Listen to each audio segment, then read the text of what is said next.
Boy, that's pretty.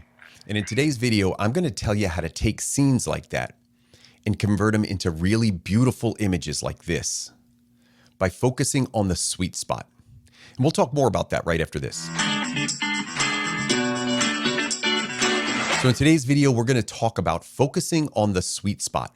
Now, this is part 2 of a series that I talk about seeing through the subject. And in that first video, I covered a few topics, taking some test shots in an area, really getting a keeper, but then challenging the frame. And that concept of challenging the frame is really big for me when I talk about seeing through the subject. It's all about habitat and getting removal of distractions from the frame, moving a little left and a little right, and creating a really pretty scene based off of movement. And I also give a tip in there about, especially with songbirds, how to use a monopod. So check out that video if you haven't watched it. But in today's video, we're going to talk about something a little bit different, but very related. And that's how to take advantage of the sweet spot in a scene. Now, a lot of these images that you're going to see today are waterfowl or ducks. So we're going to focus on that because I found them to be a really great example for that. I'm going to show you a couple videos in here, short video clips. I'm actually going to take you into my files and I'm going to show you a couple memory card dumps, basically just files, raw files that I took out in the field, what they looked like, but how I was able to use this concept of focusing on a sweet spot and come up with some really, what I think are really nice images. So stay tuned and let's get into the first concept here, which is finding the sweet spot. So I switched over to a different view now. Some of the images, the finished images, you'll be able to find them on a Flickr album. So it's right under S Keys Images. If you go over to Flickr, I've got albums for a lot of these YouTube videos, but feel free to check that out here. But what you're seeing on the screen now is actually just raw files out of my camera. I'm going to show you a few of these just to show you, you get an idea of what I was seeing that day through the camera. And again, I'm taking test shots before I even take pictures of any of the waterfowl here. I'm actually shooting some of the scenes and some of the backgrounds to see what they look like. Now, let me show you the difference in what a sweet spot looks like. Now, there really isn't a sweet spot here. So in it, kind of this image, it's very dark in the back. There's really not a lot of interest. There's no light. There's nothing glowing or pretty back there. And it's not that you couldn't edit some of these scenes, but yeah, nothing real interesting here. Now, by the way, you're going to notice, it's inevitable, you're going to notice that things are on a slant. I'm shooting a little bit down a hill. I'm working on a contraption. You would use a leveling base. Somebody in the comments will say, hey, you should use a leveling base. I already know that. The problem is it sits me up too high in the water or over the water, so I don't like to add height. I am working on something to work around that. So please no comments on the leveling base, but you are going to see a couple crooked horizons in here. But let me show you what starts to become the sweet spot. Now, by the way, I'm shooting very underexposed here. I do not like to blow out highlights. So again, somebody in the comments will point out that why are your images underexposed? These are raw files. There's a term that you might want to Google or search out. Maybe I'll do a video on it. It's called ISO invariance. Essentially what it means is by shooting at very low ISOs or very low ISO, you can raise those values in post, even out the exposure, and it should look just like it did in camera. Now, not all camera bodies are ISO invariant, but Google that concept. So what you're going to see from me is, though, you're going to see images that are a little bit underexposed with shot at very low ISO that I can then pull back up in post and bring out. And you'll see some examples of that in a minute. Now, what you're starting to see in this one that's up on the screen is a little bit of that sweet spot. And it's just a little area in the background that's going to glow a little bit more. Here you can see it right above the ducks' heads. That's kind of the area that I'm focused on. And then right in here, you can see a couple patches of it. Look at it over on the left-hand side of the screen and then on the right-hand side.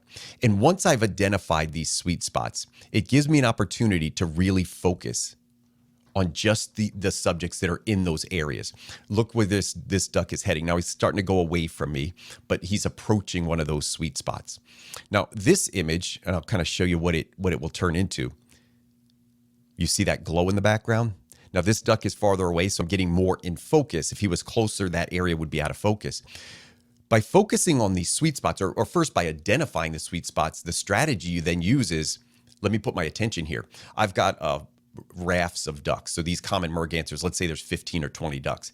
When you get a lot of subjects like that, it can be very easy to lose your focus. And sometimes you want to maybe focus on the prettiest duck or the male instead of the female, or you may just get locked in on a duck and you're tracking it around.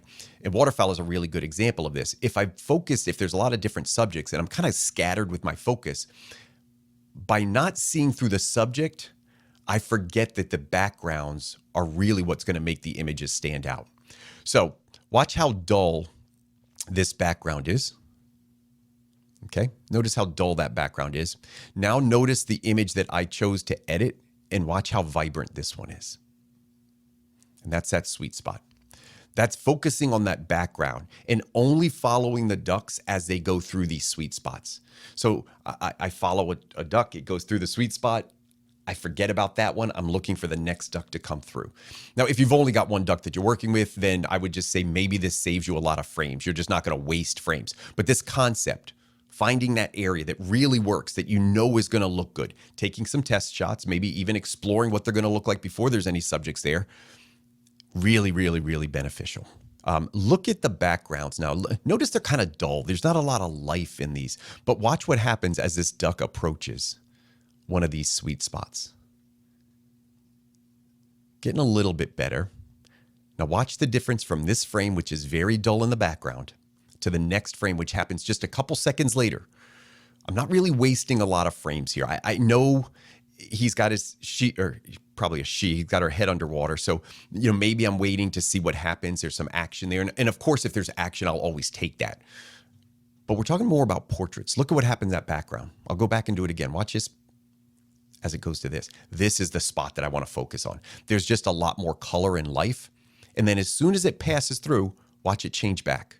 It's just that one narrow strip, right? So dull on one side, the way the light's hitting it, the color of the grass is, maybe there's some better just vibrance in that area. And then the duck passes it and it's dull again. So I'm not going to waste time in the dull areas. I'm going to spend and focus my attention on those really nice, pretty areas. And as these ducks come back through, notice that little area. It's got some nice saturation. It's got some nice color. None of these files, again, these are raw files, unedited, so there's really no life or color. And then watch how dull it gets right after that. In the wrong spot, there's just not a lot of life. And then here's another bird. This bird is approaching the sweet spot, so I'm going to start photographing as it approach. And I'll run you through frame by frame here. You could see it coming right into that sweet spot, and there it is.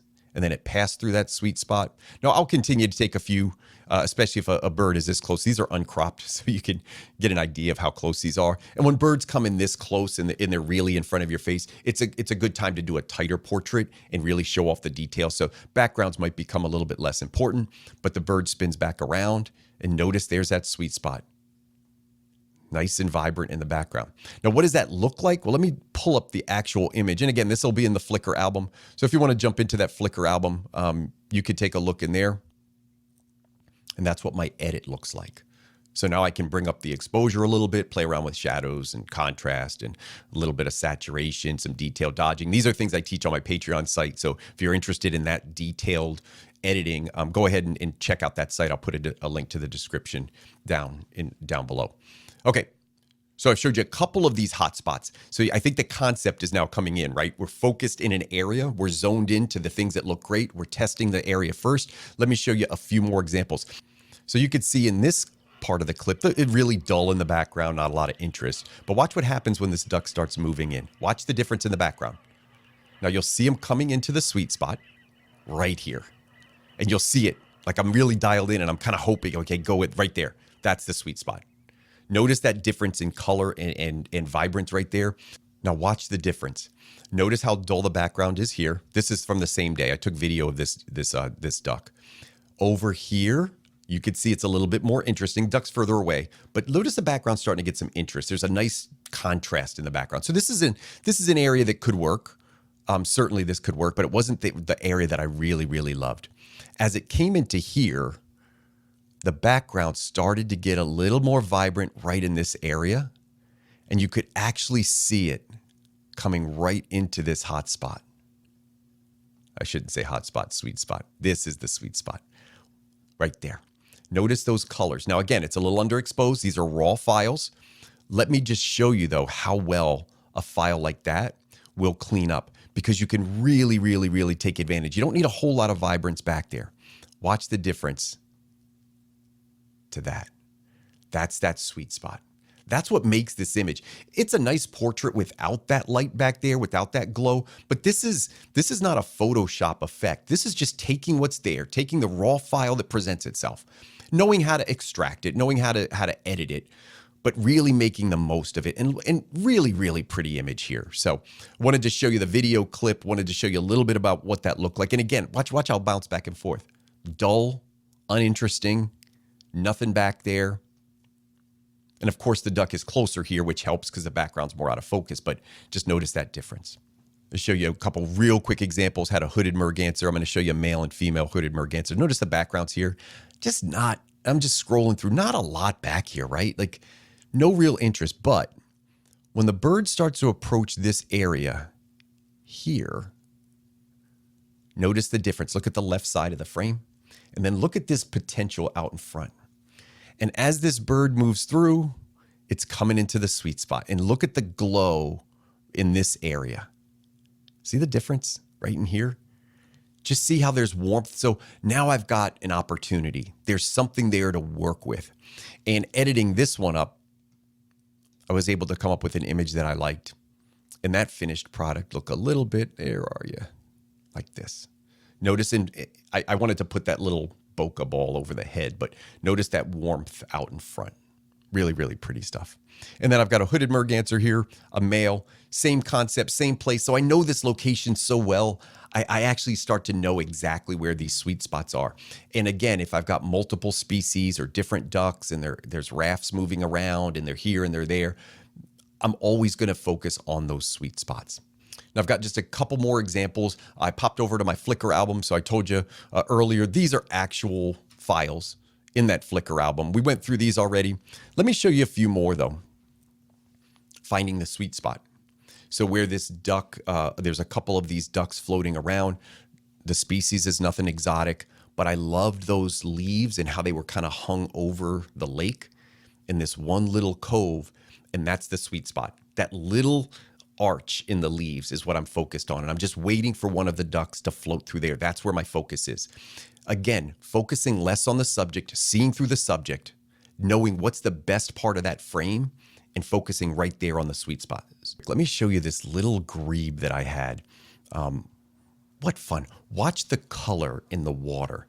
And once I identified this color, that's where all of my focus was. And you could see him kind of like taunting and playing with it. Really, really beautiful. And the light was just perfect. And I'm just dying for this grebe. Like, please go into that light, go into that light. Now let me show you what that looks like. Look at that. I mean, really, really, really pretty. Just immersed in these fall colors. It was, I believe, late October, early November. Leaves were just about done. A couple trees were hanging on to their leaves. And here, one tree is giving me this reflection on the water. So that's where my attention is.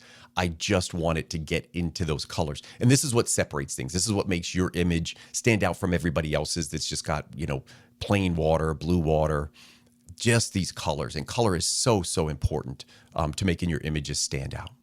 Had a time down in North Carolina. This was my sweet spot. It was right as the sun was rising. There's hundreds of sanderlings around. I'm not worried about any of the other ones. I don't care if one walks up and starts climbing on my shoulders. I'm just focused here on the sweet spot and looking for anything that's going to move through it.